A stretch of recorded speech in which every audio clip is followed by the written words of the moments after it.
We're going to begin with Frédéric Grare, Senior Policy Fellow on the Asia Programme at the European Council on Foreign Relations.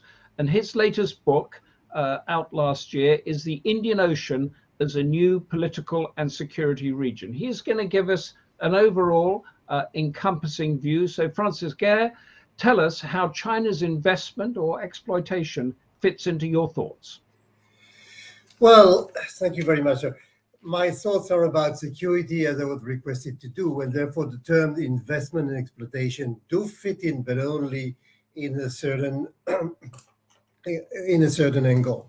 But let me start by making some general remarks. I mean, China's involvement in South Asia security complex is a reality and a growing reality.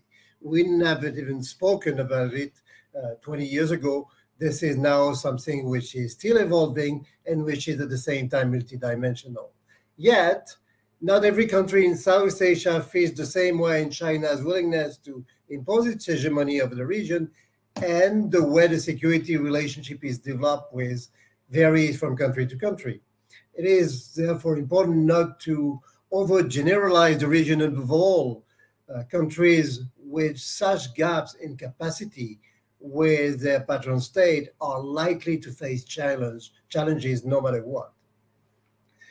But it's also important to note that the very concept of security has evolved. I'm not talking of any theory of sort, but of the reality on the ground.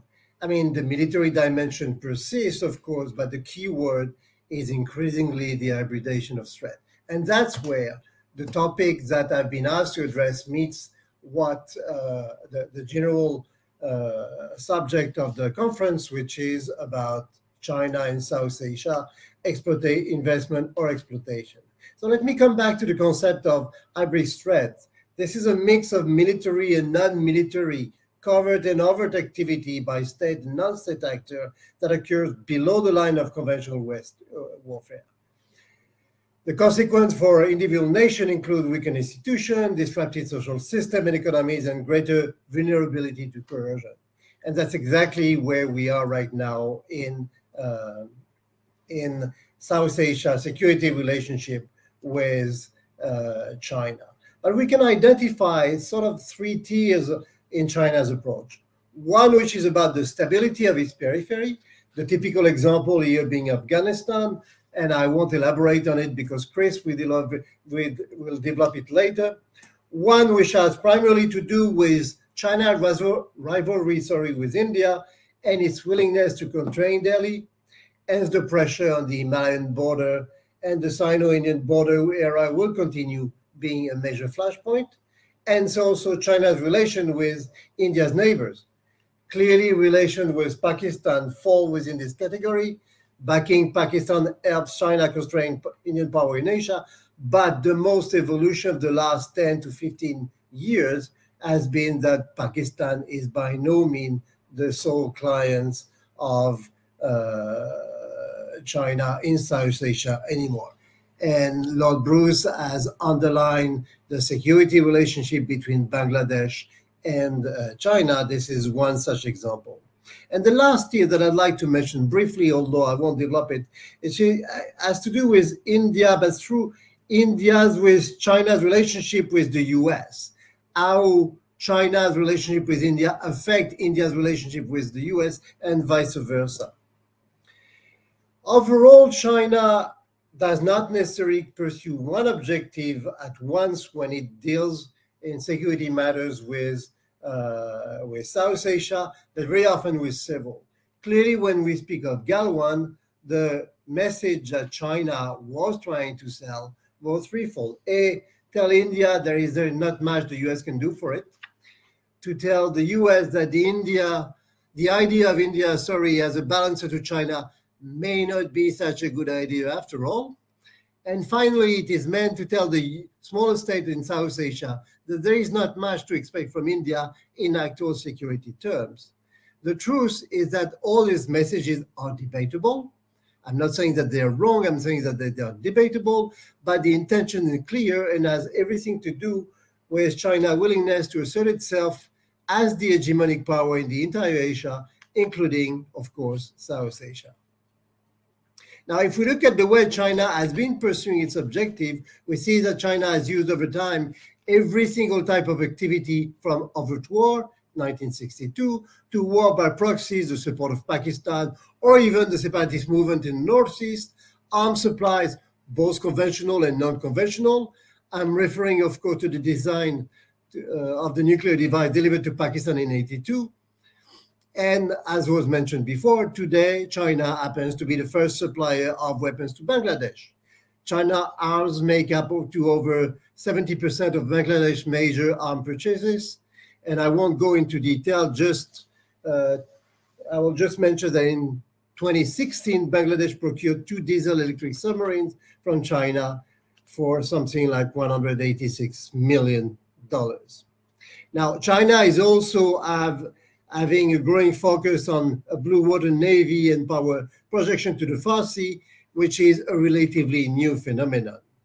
But the most interesting thing, which has been developing over the past few years, and the one that is the most related to the overall theme of the conference today, is that China is now developing its own influence by other means.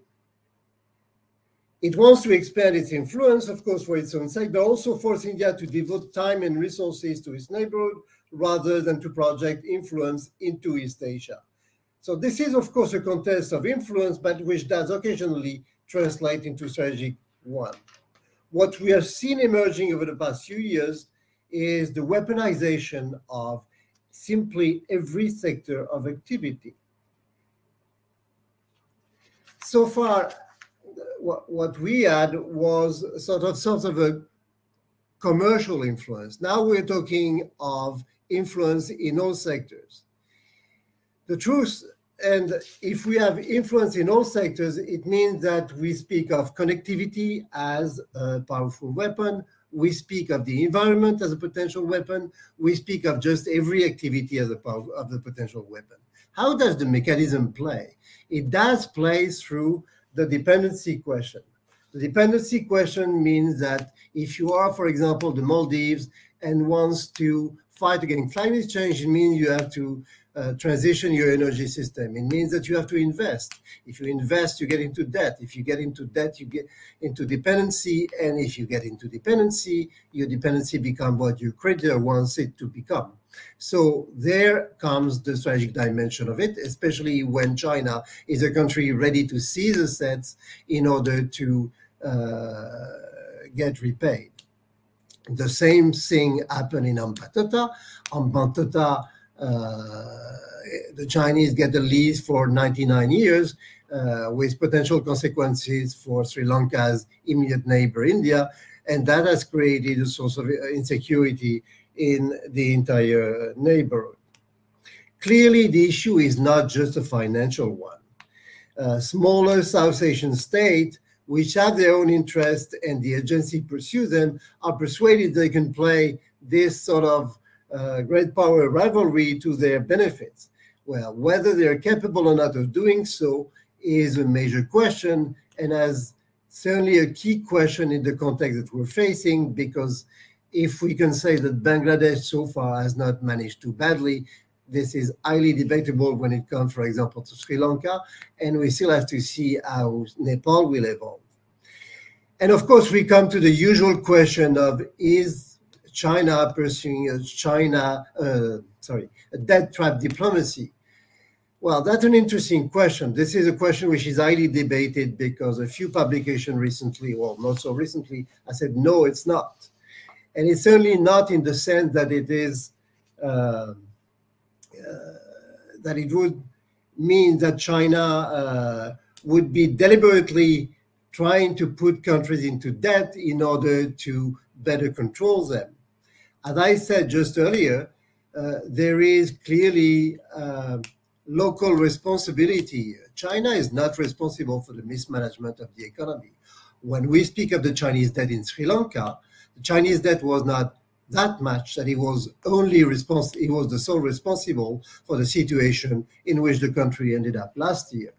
So the local responsibility was there. Now it doesn't mean that China is not playing opportunistically on the kind of debt that it did contribute to generate, and that's where the coercion can start. We have observed it in Sri Lanka.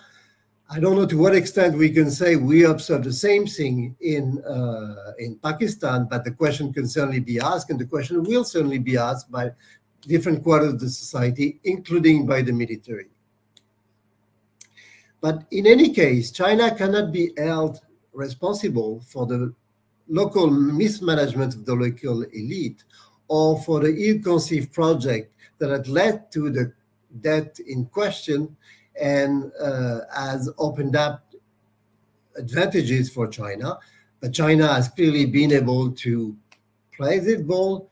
Most Western countries have understood where the danger lied and reacting and are reacting accordingly. And I'll stop on this. Sorry if I was not always totally clear.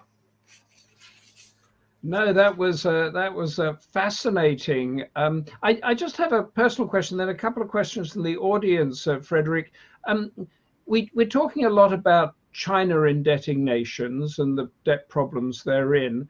Back in the 70s and 80s, it was the Western banks and countries that were lending, and there was also a debt problem there. Could you give us an idea of how that compares? That's the eternal question. I think it's a fair question. First of all, let's start from the premise that international relation is not the fight of the good versus the ugly. This is definitely about national interest. Now, we see China's influence growing through this debt policy, and clearly that makes us uncomfortable. That probably makes a lot of countries in the region also uncomfortable, because the big difference between the two is the willingness to coerce countries into doing what we want. So I would certainly not argue that all Western countries have been absolutely innocent in the way they manage their debt. But there is also a degree, and when we speak of like-minded countries, of value-based diplomacy and so on, that's also what we are referring to. So I don't want to put the two on par. There is definitely an element of comparison, but at the end of the day, if you are on the receiving end, you have to ask yourself, in which situation am I better off? Yes, and Anand Tomar has a question here, which I think is that you were talking about influence in all sectors. The question is, since China is quite a new influencer in South Asia, does Beijing fully understand the region culturally, and does the region get China? Well, that's a fascinating question, and I think that, well, again, you can ask the same question to everybody who is dealing with South Asia. Is the US getting South Asia completely, and is South Asia getting the US completely? Can't we say the same thing about Europe and so on? At the end of the day, I think that to some extent it doesn't really matter. It doesn't really matter, because this is what you do and the consequences of what you do, which really matters. And therefore, whether China is well or not so well intentioned or missing some point does matter much less than the kind of consequences it does generate for the country which are concerned. Yes, because in my experience working around South Asia and Asia generally is that whatever the rivalry between the superpowers, there's always this penchant to prefer the baseball cap, say, to the Mao cap, and that sort of pull of Hollywood. And I think that's a little bit in this question here, is that, people seem to get America or get the dream, but they don't quite get the China dream. Would that be a fair assessment? I don't know. I think people think they get the American dream. This is not exactly the same thing as really getting it and what it means. But I see your point, but I'm not sure it does really matter at the end of the day.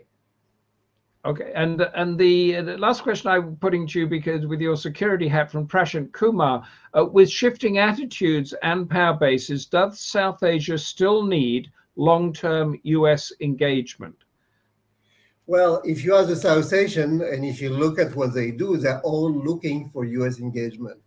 They don't want it too close, but they want it close enough in order to balance either China, either the US and China, and so on. That applies to Pakistan as well, which has had a very, very difficult time with the US, but which is clearly trying to get back in the good ticket of Washington recently. And I see of no real state trying to really get away from it. Yes, states in South Asia want a closer US engagement. Yes, I see. So they don't want to be like Europe, where in Europe we are totally reliant on the US to do our things. They want a little bit more independence, do they? Well, but you can say that, well, that's always the same thing when we speak about India. India has this concept of strategic autonomy, like some Europeans do, the French in particular. But strategic autonomy has never meant strategic autarky. Strategic autonomy has not precluded countries, neither in Europe nor in South Asia, to cooperate with the US.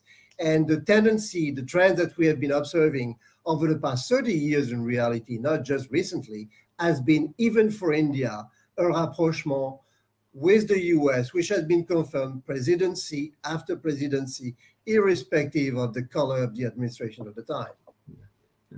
Thank you so much.